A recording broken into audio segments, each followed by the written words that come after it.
ಇವತ್ತು ನಾವು ಹೇಳ್ತಾ ಇರುವಂತಹ ವಿಚಾರ ಕೇವಲ ಒಂದು ಸುದ್ದಿಯಲ್ಲ.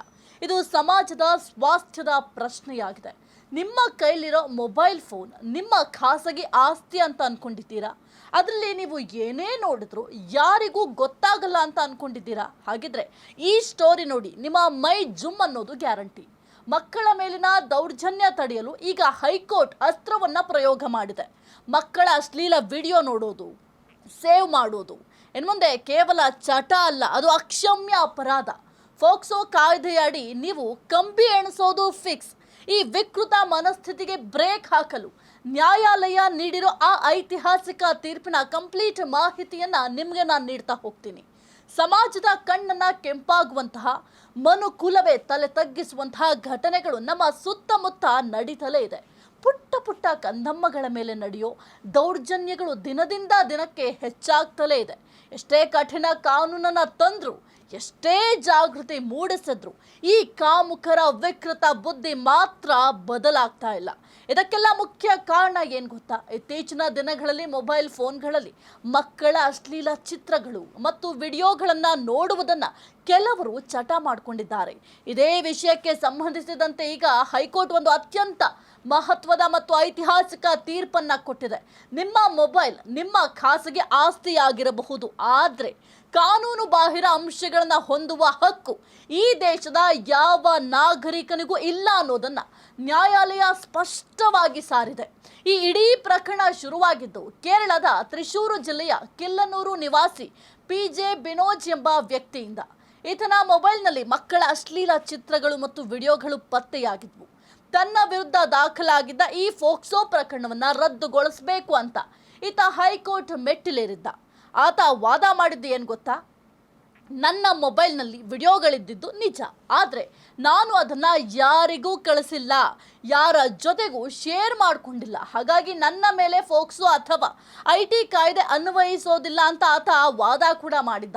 ಆದರೆ ಈತನ ವಾದ ಕೇಳಿದ ನ್ಯಾಯಮೂರ್ತಿ M ನಾಗಪ್ರಸನ್ನ ಅವರ ಪೀಠ ಈತನಿಗೆ ಸರಿಯಾದ ಪಾಠವನ್ನೇ ಕಲಿಸಿದೆ. ಮಕ್ಕಳ ಅಶ್ಲೀಲ ವಿಡಿಯೋಗಳನ್ನ ಪ್ರಸಾರ ಮಾಡುವುದು ಅಷ್ಟೇ ಅಲ್ಲ, ಅದನ್ನ ನಿಮ್ಮ ಫೋನ್ನಲ್ಲಿ ಸಂಗ್ರಹಿಸಿಟ್ಕೊಳ್ಳೋದು ಕೂಡ ಫೋಕ್ಸೋ ಕಾಯ್ದೆ 2012ರ ಸೆಕ್ಷನ್ 15 ಮತ್ತು IT ಕಾಯ್ದೆ 2000ರ ಸೆಕ್ಷನ್ 67B ಅಡಿಯಲ್ಲಿ ಘೋರ ಅಪರಾಧ ಅಂತ ಕೋರ್ಟ್ ಗುಡುಗಿದೆ. ಇನ್ನು ಸುಪ್ರೀಂ ಕೋರ್ಟ್ ಕೂಡ ಈ ಬಗ್ಗೆ ಈಗ ಆಲ್ರೆಡಿ ತೀರ್ಪನ್ನ ನೀಡಿದೆ ಅನ್ನೋದನ್ನ ನ್ಯಾಯಾಲಯ ಕೂಡ ನೆನಪನ್ನ ಮಾಡಿದೆ. ಇನ್ನು ಈ ಫೋಕ್ಸೋ ಕಾಯ್ದೆ ಅಂದ್ರೆ ಏನು, ಇದು ಎಷ್ಟು ಪವರ್ಫುಲ್ ಅನ್ನೋದನ್ನ ನಾವೀಗ ನಿಮಗೆ ಹೇಳ್ತಾ ಹೋಗ್ತೀವಿ.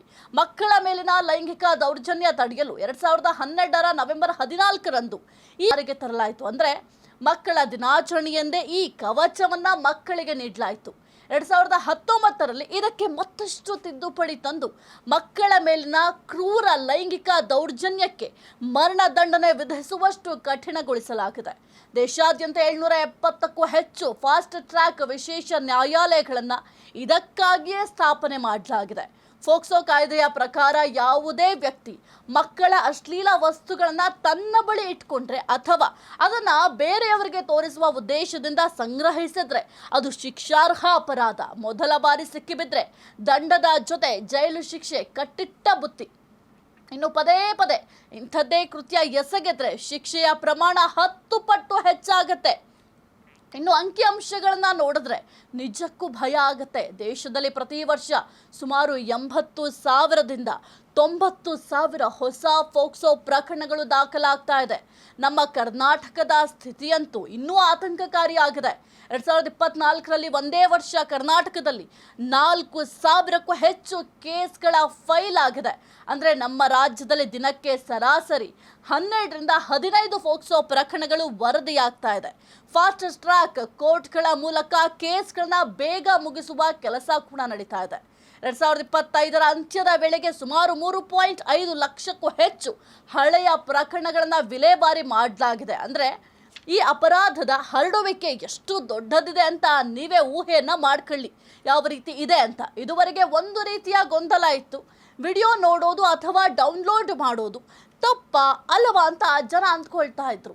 ಆದ್ರೆ ಇನ್ನು ಮುಂದೆ ಅಂತಹ ಯಾವುದೇ ಕನ್ಫ್ಯೂಷನ್ ಬೇಡ. ನಿಮ್ಮ ಮೊಬೈಲ್ ಗ್ಯಾಲರಿಯಲ್ಲಿ ಮಕ್ಕಳ ಅಶ್ಲೀಲ ವಿಡಿಯೋ ಸೇವ್ ಆಗಿದ್ರೆ ಸಾಕು, ನೀವು ಪಕ್ಕಾ ಫೋಕ್ಸೋ ಕೇಸ್ ಅಡಿ ಜೈಲಿಗೆ ಹೋಗ್ತೀರಿ.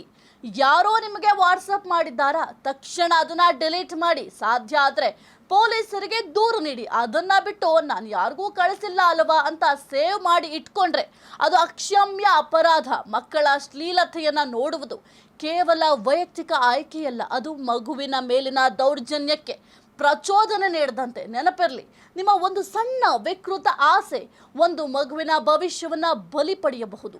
ಹಾಗಾಗಿ ಇನ್ನು ಮುಂದೆ ಯಾರೇ ಆಗಲಿ ಈ ಕೆಟ್ಟ ಚಟಕ್ಕೆ ದಾಸರಾಗಬೇಡಿ. ನಿಮ್ಮ ಕೈಯಲ್ಲೇ ನಿಮ್ಮ ಭವಿಷ್ಯ ಇದೆ. ಒಂದು ಸಭ್ಯ ಸಮಾಜದ ಪ್ರಜೆಯಾಗಿ ಬಾಳಿ, ಇಲ್ಲವೇ ಜೈಲಿನ ಕಂಬಿ ಎಣಿಸಲು ಸಿದ್ಧರಾಗಿ. ಕ್ಷಣ ಕ್ಷಣದ ಸುದ್ದಿಗಳಿಗಾಗಿ ಫ್ರೀಡಂ ಟಿವಿ ಸಬ್ಸ್ಕ್ರೈಬ್ ಮಾಡಿ, ಲೈಕ್ ಮಾಡಿ ಹಾಗೂ ಫಾಲೋ ಮಾಡಿ. ಹೊಸ ಸುದ್ದಿಗಳ ನೋಟಿಫಿಕೇಶನ್ಗಾಗಿ ಬೆಲ್ ಐಕಾನ್ ಮೇಲೆ ಕ್ಲಿಕ್ ಮಾಡಿ.